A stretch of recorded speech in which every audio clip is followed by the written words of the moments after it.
Welcome to the Cassandra Voices podcast. Part 1 comes for free. You can listen to Part 2 by subscribing on Apple Podcasts or Patreon. The decision to charge for the second half comes from our desire to maintain our independence.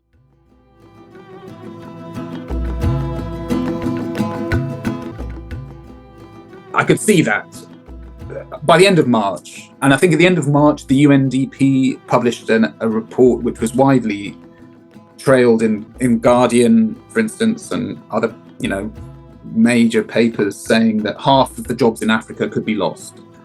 And this kind of coincided with what I knew of the economic situation and how people live on the continent. And so, from that point on, I was very concerned about all of that.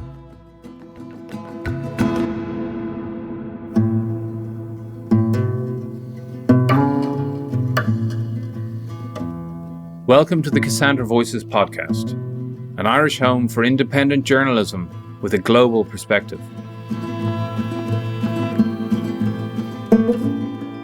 The prophetess Cassandra advised her fellow Trojans to reject the horse the Greeks had seemingly left behind as a gift, but was ignored. Our Cassandra Voices podcast offers cautionary tales and inspiring narratives to illuminate our own troubled times. We'll be putting out regular episodes reflecting the broad scope of our magazine's coverage over the last 6 years. Thanks to the Loafing Heroes and especially Bartholomew Ryan for the use of their track Rogoira from the 2019 album Meander Tales.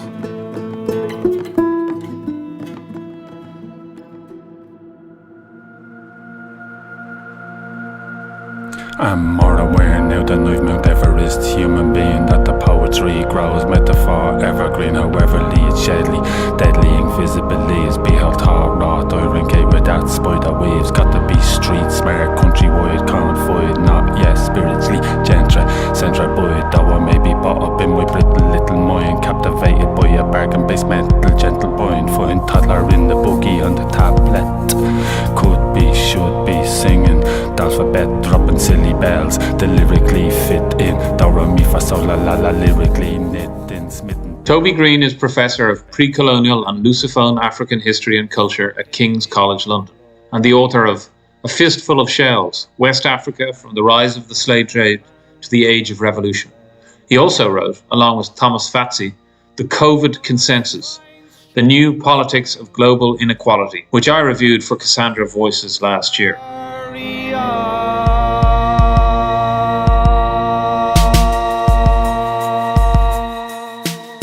This latter work engages with the impact of lockdowns on African countries, which were, for the most part, unaffected by the disease itself. In this podcast, Green discusses the application more widely of a form of authoritarian capitalism that lingers to this day, with the onset of perma-crises, continued restrictions on civil rights, and the ascendancy of techno-billionaires. He also points to an intellectual failure on the part of many on the left, who failed to recognize there were two versions of accumulation in conflict during the pandemic. One representing traditional forms of small businesses reliant on in-person contact, the other the monopolies which digital capitalism has favoured and whose power is now far, far greater. Thanks to Shakalak for the use of their track Cur Future 2021 in this episode.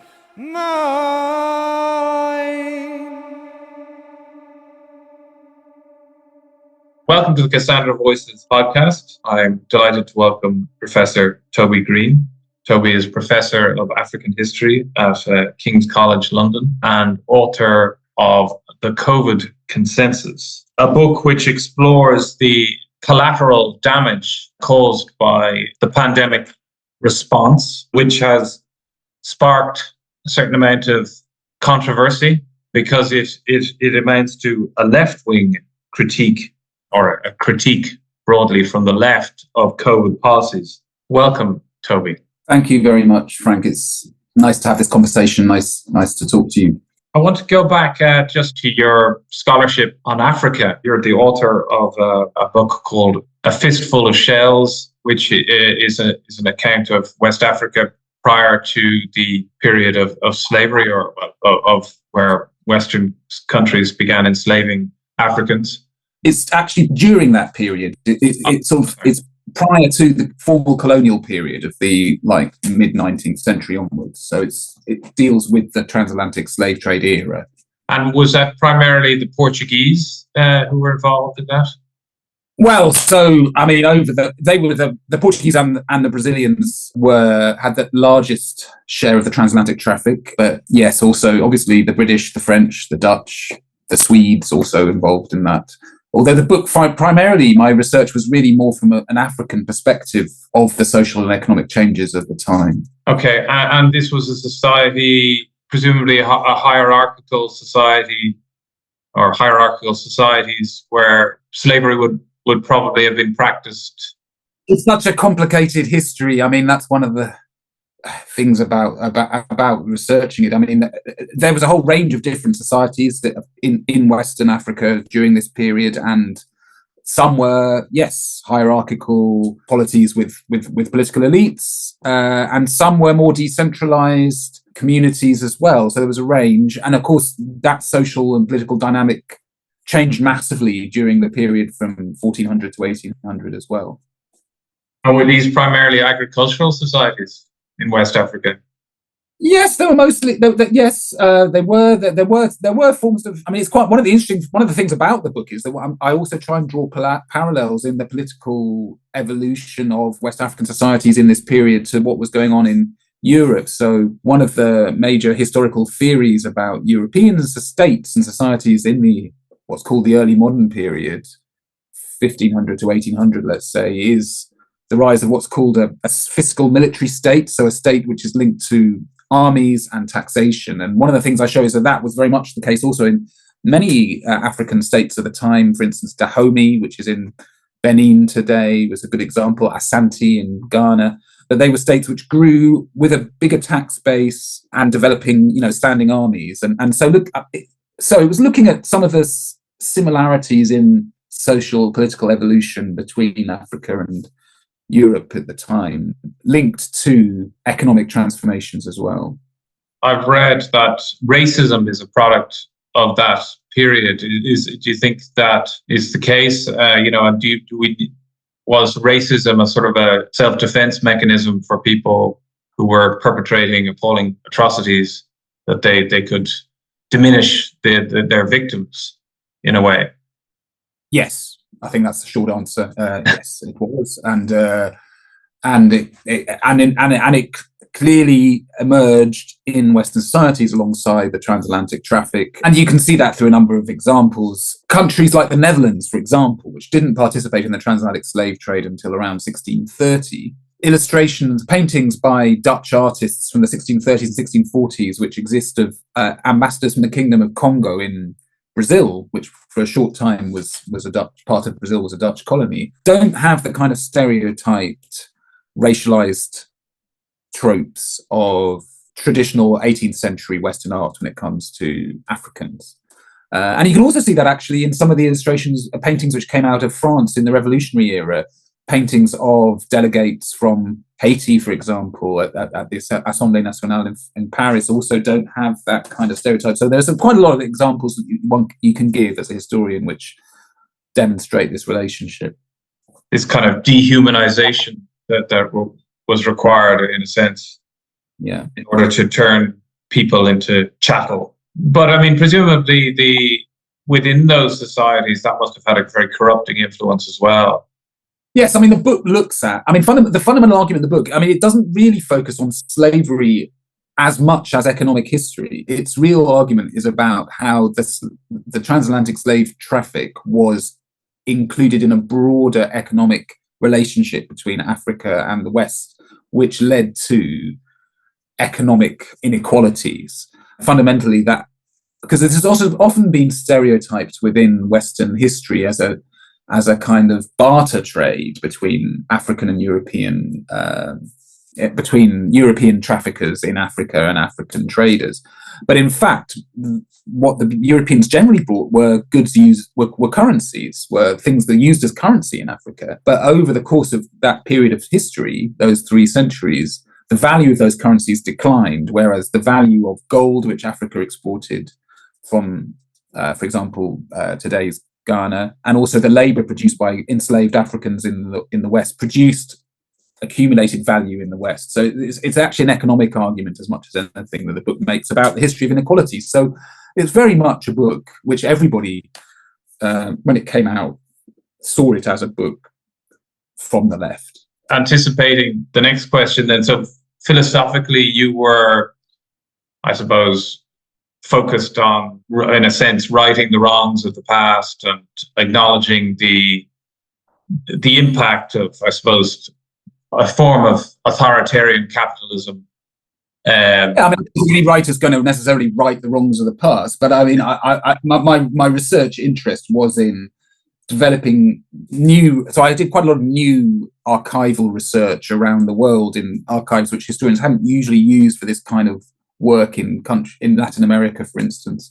So it was to develop new archival materials to provide a stronger evidentiary base for the process through which economic inequality arose between Africa and the West, with the consequences in the 19th century that formal colonial power arose because of this economic imbalance and the political imbalance which went with it. So, yes, philosophically, I suppose, yes, my interests were in providing an evidence base and understanding the historical roots of the massive economic inequalities. Yes. What I meant actually in that question was righting the wrongs of the present through. Well, indeed, because I mean, I think that's right, because absolutely was one of my concerns as well, because I think one of the in the prologue to that book, A Fistful of Shells, I discuss how I wrote the book for a number of reasons, but there were some moments, and one was, talking to a friend in the Gambia, and I needed to change some money. He said, well, I got friends who can do that, so I gave him 3 €50 notes, and he came back with literally a bag of money. And if you spend time in some countries in Africa, that's something that happens, and it becomes normalized, and you think, well, that's how things are. But one of the things I write there is that sometimes it's the most things that are actually the things we should think about. Why is that normal? So yes, I think that definitely the experience of inequality in the past in the present was definitely something which made me want to excavate it in the past. Yeah. So then let's, I suppose we're going back to 2020. You're an historian focused on the early modern period, and then obviously confronted, like the rest of particularly Western humanity, by the spectre of a pandemic. Yeah. What was your reaction to it initially?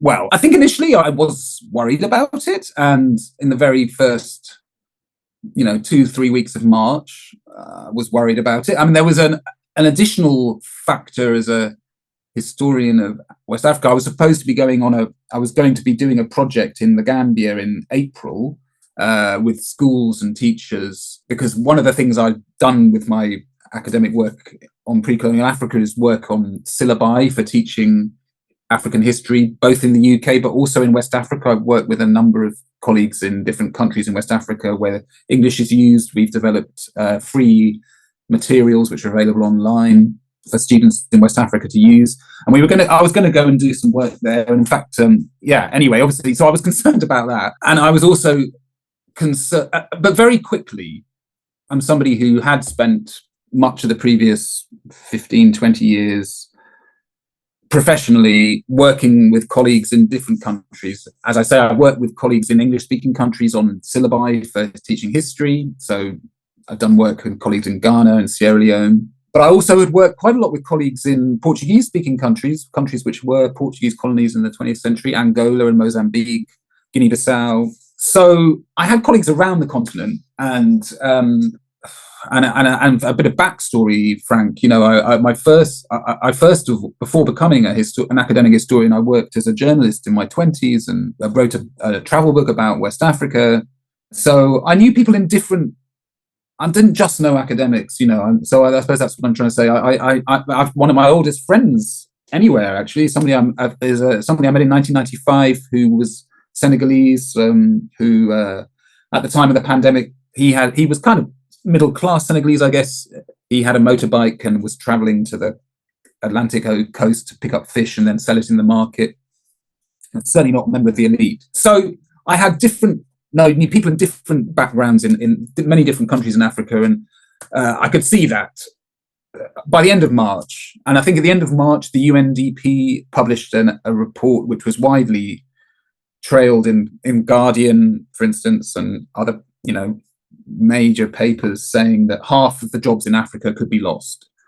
And this kind of coincided with what I knew of the economic situation and how people live on the continent. And so, from that point on, I was very concerned about all of that. And I was speaking to people on a daily basis. My Senegalese friend, for instance, was telling me, well, here, if you go outside, we're beaten. We're not allowed out, and you can't live like that in Africa. I mean, because of some people may not appreciate, but, 85% of the economy is based in the informal sector, which means people don't have they have to go out every day to work, maybe to the market. They might do something like my friend, going down to the coasts and coming back. Various ways to make money. And if you have a travel ban, prevent people going out, if people, a lot of people may not have reliable electricity, so they won't have a fridge, so they need to go to the market pretty much every day to get food. And that's how it works. This is not going to work. And it's going to be very quickly, anybody who knows anything about that context can see going to be a catastrophe. So I was very quickly worried about all of that. I suppose it's not only a humanitarian catastrophe; it's a political crisis, and can it can lead to sort of dictatorship in some.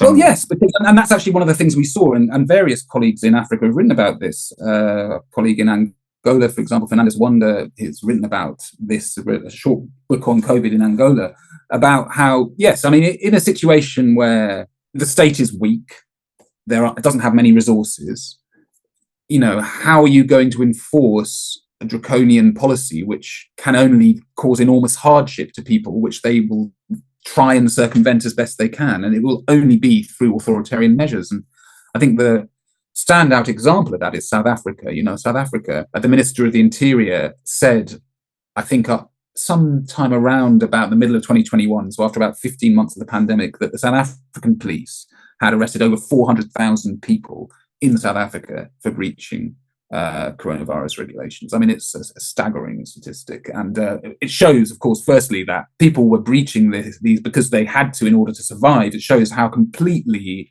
unscientific and impossible these regulations were. And it also shows the enormous increase in authoritarianism which went with it, to try and enforce these impossible measures. There are various examples you could give from other countries in the continent, not quite as extreme as that, but which tell the same story. So that led you to write a book, is that right? Would the idea to write a book form quite early on in that period? Or? No, it didn't. I mean, I never thought I was going to end up being a historian of COVID. I was academics, I had my field. My field was precolonial history, and that's how I saw it. And I was supposed to be doing a project on that. But I'm also an economic historian, as I mentioned. My main focus of my previous work had been economic history, and so really, in many ways, the work I've ended up doing, I see as intellectual continuity. My previous book was about the history of inequality, and now we've had this enormous increase in inequality. But at the time, I didn't really see that, and I think, like most people, probably in the spring of 2020, and listening to what was said, we were going to flatten the curve. This would last for a few months, then we would come out of lockdown, and then things would get back to normal. And so this was, and at the time I was thinking, well, this is clearly a terrible thing that's happening, but it's not going to last very long. And then I think when we got to September, so the history of the book is that we got to September, and then in the UK, the rule of 6 came back in. You're only allowed to meet 6 people outside, and then it became, and then that people started talking about a circuit breaker lockdown in October, and those things started happening. It became clear this wasn't going to end, and that the impacts both and also in the UK, I should say, I've then pretty quickly become concerned here as well about what the impacts were. My teenage daughter, 2 of her 5 good friends during the first lockdown developed eating disorders. So I was concerned on a number of levels about what was happening. And initially I tried to follow up various contacts I had in the media to write articles. I was working with a colleague who was quite senior in African studies. We were trying to write articles. We thought, and then somebody from the New York Times said they, was interested, but of course that didn't go anywhere. So when lockdown 2 began in the UK in November, I began to get quite, I suppose, intellectually and politically a bit desperate. And I thought, well, I've tried the avenues I know how to try in journalism, and that's led to nothing. And if I can't write an article, maybe I'll do what I've been doing for the last 20 years and write a book. And so that's how the book came about, really. I then wrote a 3-line email to a publisher I'd worked with before at Hearst, who I thought, because Hearst published a lot of books about the global south and Africa, I thought might be interested in a perspective like this. And a week later, I started writing the book. And you said you describe yourself as an historian of COVID. Do you think that we can have that historical lens? Do we have enough detachment from it, or are we more like commentators? Well, it's obviously a grey area. But I think I would say that my approach to COVID I've tried to be a historian in that, one of the things I've tried to do is produce documentation. As you may know, I was working for quite a time with Collateral Global, and we produced a number of bits of documentation, podcasts about what had happened in Africa, films about what had happened in Africa. So as a historian, I know, you've got to have evidence. That's what historians do. They look at evidence. But also, one of the roles of historians is also to catalogue, archive evidence. So with my historian's hat on, that's one of the things I've tried to do, is to produce evidence through interviews and also knowing people who might be able to write with a different point of view. So qualitative evidence, really. And then, the broader question, do we have enough perspective? Well, obviously on one level we don't. On another level, historians, critique, history as a discipline is a critique of power. That's what it is. And that is a lens which is fundamental to what's happened in the last few years, I think. So I think that historical framework of analysis is very relevant to thinking about what has happened. So yes, I think I do think I am a historian of COVID. That's how I would describe myself, in this way, as a historian of COVID in this field, because I've approached COVID with a historical perspective which is very relevant to what has happened. Is that maybe well and good for the political side of the things and how we were governed, but how does that apply to the scientific evidence? Is that something that an historian like yourself is qualified to? I mean, isn't that a criticism that's often leveled against people in humanity? Yeah, I should stay in my lane. I should stay in my lane and have no... and I shouldn't apply the skills that I have developed over 20 or 30 years, the analytical skills, the data analysis skills, the linguistic skills, the various languages which I can communicate in, and therefore can develop a different perspective through talking to people in different languages about what's happened. Yeah, none of that is at all relevant to the experience of the last few years. Or on the other hand, maybe science is socially embedded. Maybe science is a political framework, as we've seen in the last 4 years. The decisions around funding, how that links to taxation, show that science is not divorced from society. It's absolutely embedded in society and reproduces social frameworks. And actually, somebody who comes from a perspective of understanding the interaction between institutions, politics, and historical change can understand the functioning of science within a framework of a political crisis as produced and produce a useful perspective is what I've tried to do. I'm not saying it's a complete perspective, but it is a different perspective and one which I think is relevant. What you are listening to has taken time and resources to prepare. It is a collaboration of committed journalists. Please, if you can, share, subscribe, or support this podcast in whatever way you can.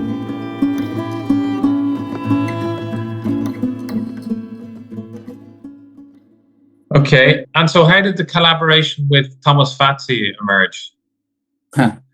Yes. So Thomas and I had never met before COVID. The first edition of the COVID consensus came out in April 2021, which was during the Delta wave. And, I should mention, I don't know if I should mention, but I am going to mention that, the previous book we were discussing on Precolonial Africa, that, did receive a lot of media attention. It won various prizes. It was shortlisted for the Wolfson Prize and the Los Angeles Times Book Prize. So I wouldn't say I expected, but I kind of thought that, at least it might get some attention or coverage of some kind. As I say, I knew some people in the media and it was trying to, and absolutely nothing came at all when the book first edition was published. Was complete radio silence in spite of efforts that were made. So that was that. And then Thomas Fazi wrote to me in maybe May or June saying that he'd read the book and he'd like to translate it into Italian. And that was how it began. So we discussed that.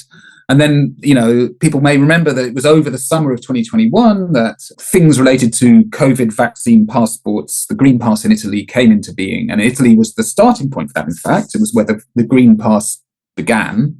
And Thomas went quite silent. And he wrote back to me in September, I think it was, saying, sorry, he'd been silent, but things have got so difficult in Italy that now he thought it was actually impossible to publish the COVID consensus in Italian, given the political situation in Italy, which is quite something to say. Anyway, that was how our collaboration began. And then after a while, we were both writing for Unheard at that point, and we wrote an article for Unheard together about the left's response to COVID.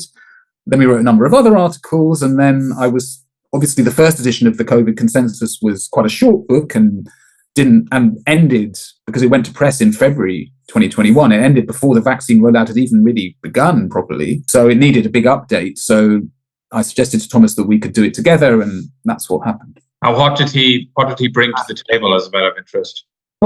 Well, the fascinating thing, Thomas and I don't agree on everything, but the wonderful thing about writing this book with Thomas was, I was by that time getting quite tired intellectually. My mind was tired. It had really felt like, the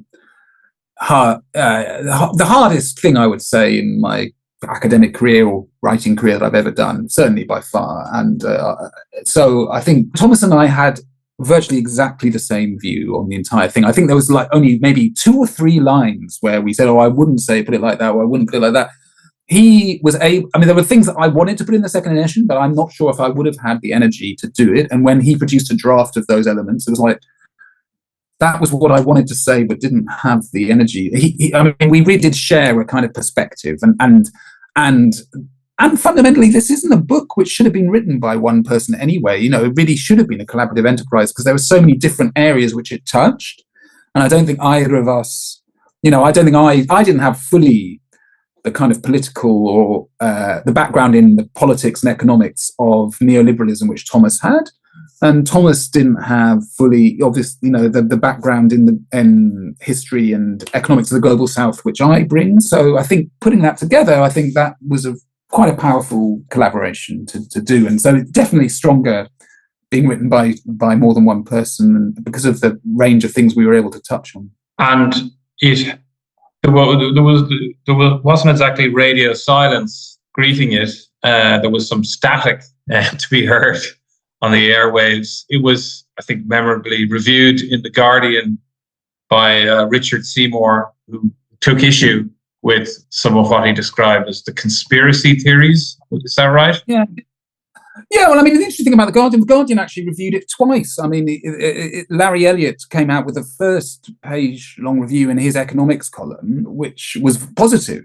And given the position which The Guardian had taken during the COVID pandemic, it's not very surprising that I'm sure there were people on The Guardian desks who were not happy with that. And so it's perhaps not surprising that the contrary position came along with Richard Seymour's review. Yes, he said we were giving succor to conspiracy theorists, and I think he said most people thought that the best thing to do was to pause capitalism or suspend capitalism, and which I think, and I always feel that we won on penalties because The Guardian did print our letter responding to Seymour, so we kind of had one positive, one negative, and then we won on penalties with our letter. But we pointed out that the idea that capitalism was suspended in a situation where the world's richest people became so much richer in 2020 is sums up for me, the intellectual failings which people like Seymour from the left have had in this whole history.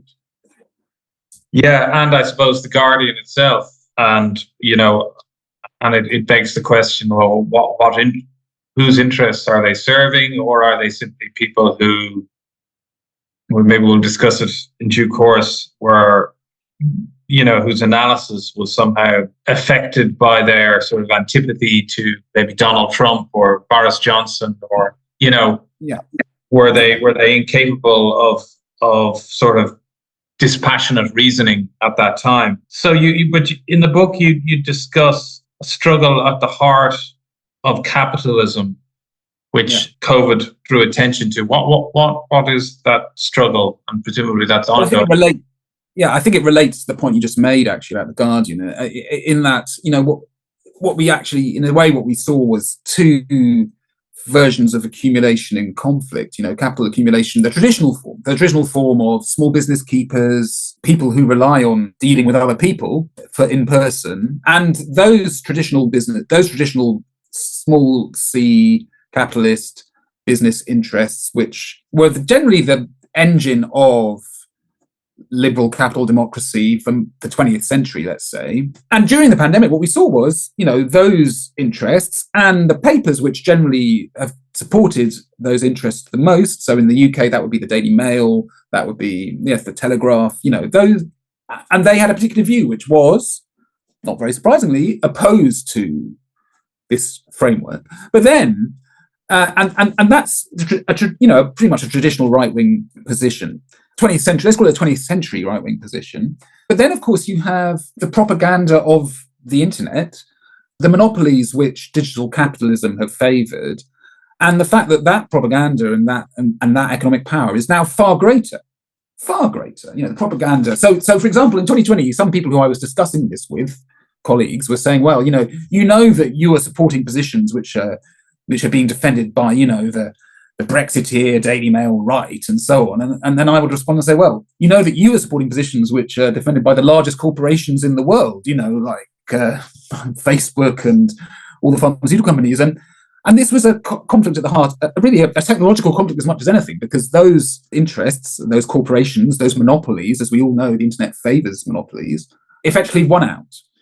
And they were supported by the media groups, which generally are in favour of that direction of travel, like The Guardian or the Financial Times all the time. So, we can actually see that conflict in capitalism written into the media response and written into, yes, the way in which a paper like The Guardian, which, was one of the, has been really one of the driving forces in the digitisation of media, I would say, certainly in the West, and with its free service and the way in which it's cultivated its following online. Of course, people working in The Guardian are going to think that, yes, virtual work, stay at home, protecting others, that's the direction of travel. But that is, hardly, as we would say, looking at the way in which digital monopolies play out, a left-wing position. Yeah, I found it astonishing when people like Bill Gates were just described as communist, That, of course, is one of the bizarre things. Then you have all the people on the libertarian right who have, opposed these measures, calling the World Economic Forum a socialist conspiracy, and yet people like Bill Gates are communist. It's really incredible to see the chaotic thinking, which is, and that's one of the problems, really, is there's kind of a chaotic thinking which is going on here. I suppose the hope might have, on the part of some Marxists, might have been that you could, and that this was part of an historical process, the accumulation of capital, which would eventually give rise to revolutionary conditions. I can see that argument that, you've got to push the contradictions. That's the traditional Marxist view. And then, by pushing the contradictions, you will produce such difficult conditions that it will give rise to a revolutionary framework. Yes, that is but the interesting thing is that I didn't really hear that point being made on the left during the first months of COVID. The point that was more made was that this was an opportunity for the state to return and play a major part in directing political life.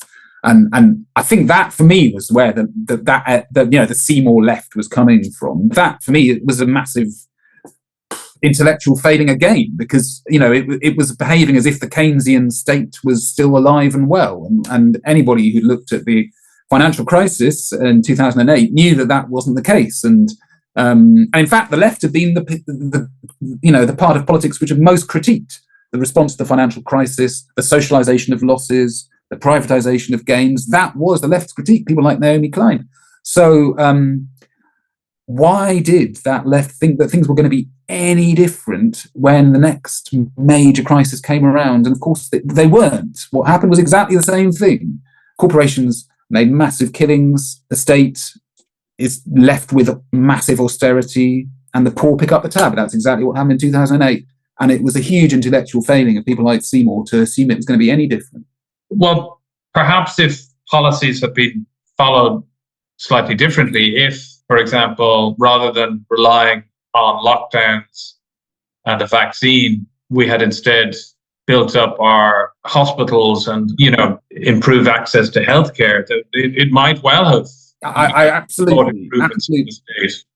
And I think that's where, that part of the left and people like Thomas and I would agree, yes, that one of the driving forces in all of this was the neoliberal austerity regimes, the impact that it had on healthcare. And the consequences of that were very low capacity to deal with any emergency. And one of the interesting things that's happened to me over the last few years is I've come across people in all parts of the world, in Africa, yes, but in other parts of the world, which I didn't know before. But one of the countries I've worked with a bit is Nicaragua, which is an interesting case because it's an internationalist left regime, definitely critiqued heavily by the liberal media as an authoritarian regime and so forth, but has, since the Ortega government came in about a decade ago, or a little bit more, I think, it's built, about over 20 state-of-the-art hospitals in Nicaragua, which is a country of 6 million people, and it's one of the poorest countries in the Americas. Now, they didn't have a lockdown. They didn't feel that they could afford a lockdown. They thought that the consequences for poor people would be so devastating. And they didn't close schools. It was actually private schools which closed in Nicaragua, curiously enough. People were allowed to go to school if they wanted to or not. If they didn't, they were given the choice. So a country which had built up its public health infrastructure managed not to lock down and in the end coped with coronavirus. So that's an interesting story. And if Nicaragua can do it, you might well ask, couldn't Western Europe have done that in the previous 10 or 15 years? Well, okay, so we've been discussing the correct left-wing approach to COVID, and I suppose there's a tendency on the left to be factional and, to attract difficult people who become a bit entrenched in their opinions. Are some of us guilty of that, perhaps? I'm sure we are, and I'm sure I am too. And, as I say, I wouldn't describe it as the correct left-wing perspective. I mean, all I've really tried to do is bring a different perspective, I would say, and one that, of course, not everybody's going to agree with, and that's okay as well. The idea that we all have to agree on everything is one of the problems we face, I think, in the digital age. But yes, I think the doubling down is a difficult issue. As Thomas Fazi has put it to me, sunken costs. Once certain positions were taken. Referring back to something you said earlier, I think no doubt linked to the political dynamic of 2020 Trump, the elections that were taking place, that, it became impossible for the people who took those positions to then kind of find a way out of it. That said, I do feel angry, I must say, that, the Global South perspective, which I've tried to bring up alongside, the critique of the corporate framework in the West, but that is a different perspective, and really that is a no-brainer. I mean, like, I've presented in many situations, and when you present people with things like the realities of, how do you lock down an informal settlement in Lagos, who would it benefit to try and confine people in cramped accommodation when this is a virus which generally spreads outside? If you can't do that, how are you possibly going to reach zero COVID in the first place? When you present people with this, the impact on, child marriage, all of these awful things which have happened, school, the catastrophe of schooling in a country like Uganda, closed for 2 years, India, it's staggering. what can people say? Everybody must agree. And the fact that the left has refused utterly to go into that. Now, that is something I am angry about, because you can have a disagreement about what happened in the West, but you can't about that. Do you have, would you have friends in Africa making these same points? Absolutely. And one of the fascinating things professionally, which has happened to me, is that, I'm working all the time with colleagues in Africa. In fact, none of the people I've worked over the years with in Africa disagree with my perspective on this. I can say that. That's complete. No, I've not had anybody saying, why on earth are you saying this? Nobody, all the colleagues I've worked with in Africa agree with this, and I'm involved in regular meetings. I participated in a press conference in Ghana on this a couple of weeks ago. I'm participating regularly with colleagues on the continent on these issues. Whereas I've slightly been hung out to dry, I would say, by colleagues in the West. And for me, that's a statement that African studies as a discipline in the West is in a crisis, because if people in Africa think one thing and people in the West won't talk about it, that's got to be a bit of a problem.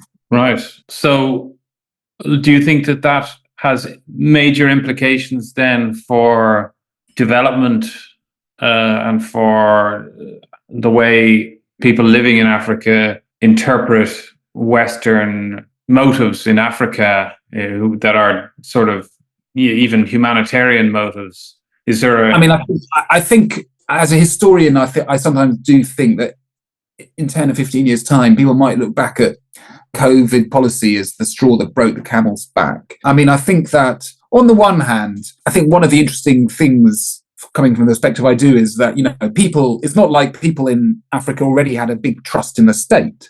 The colonial state wasn't the friend of people in the continent. The post-colonial state hasn't really been a friend of people on the continent either. So, it simply exacerbated already feelings of mistrust. And one of the interesting things, of course, is why did people go along with measures which were so contrary to many of their interests in the West? Well, of course, generally in the West, people do have a more positive view of the state and have generally felt that, the health service, education, the functioning of society means that they would tend to trust what the state tells them if there's a crisis. So that, I think, is quite important as to why people went along with things. But in Africa, it's different. But having said that, I think that the manner of what happened, when I was doing some research last year in Gambia and Senegal, if you talk to anybody, a cloud comes over their face, and the anger which is there is such. And we have already seen the political consequences of this, actually. The wave of coups with popular support across West and Central Africa, the Senegalese elections this year, which eventually have led to a radical change of government in Senegal after a lot of protests. But a lot of that was driven by real anger at the corruption which had been exposed in appropriation of COVID funds, which of course was a general problem around the world. It's not just an African problem. So I think that that's already begun, and that anger. And I think, as I say, the impact of that, if you talk to people, they will say, people there are lots of causes, as the media in the West say, lots of causes of the current debt situation in Africa, the war in Ukraine and so on. But if you talk to people on the continent, they'll say, well, nobody recovered from the lockdowns of 2020, and that's where it started. Okay, and so it perhaps explains, some of the increased belligerence towards the West, even which is expressing itself with, I suppose, some alignment with Russia. Some the Gaza ICJ case. Yes. So this sort of, they are identifying now more with the BRICS. Is that in some? Yes, that's true, and clearly as well. The re-election of Lula as president of Brazil has helped in reigniting, I think, the BRICS coalition. But yes, I think it does seem to be the case that a number of African countries are expressing that increasing, hostility, I think is the right word, to Western soft quote power in those new alignments. And I've spoken to colleagues who said, what actually happened? Well, during the 2021-2022, when the whole Omicron booster vaccine passports panic was at its height. I've had people on the continent, senior people, say to me, the high commissioners, the ambassadors, the EU representatives were calling us in saying, tourists will not return to your country until everybody who works in the tourist industry has been vaccinated. That was what was actually happening. So, people won't forgive that in a hurry. And the actual effect of COVID on Africa, obviously you've looked at the collateral damage, but like what pressure was there on the health system?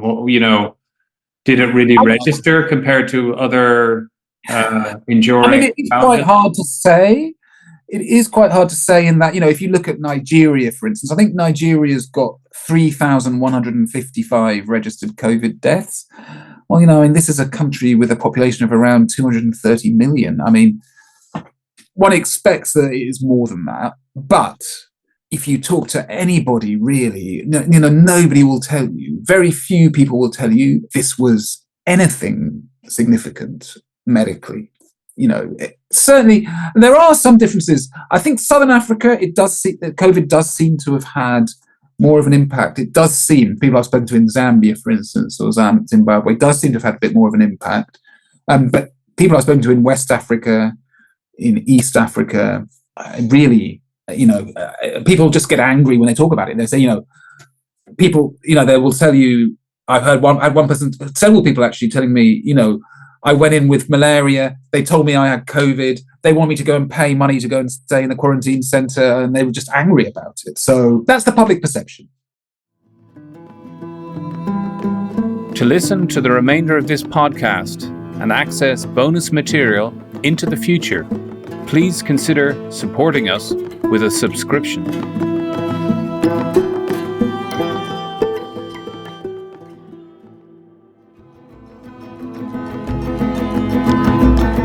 Thank you for listening to our podcast. Cassandra Voices is a multimedia project that seeks to highlight independent voices and inspire original thinking with stories from Ireland and around the world. Go to cassandravvoices.com online to read more and look out for more episodes from us in future. Your attention and your support are crucial. Thank you.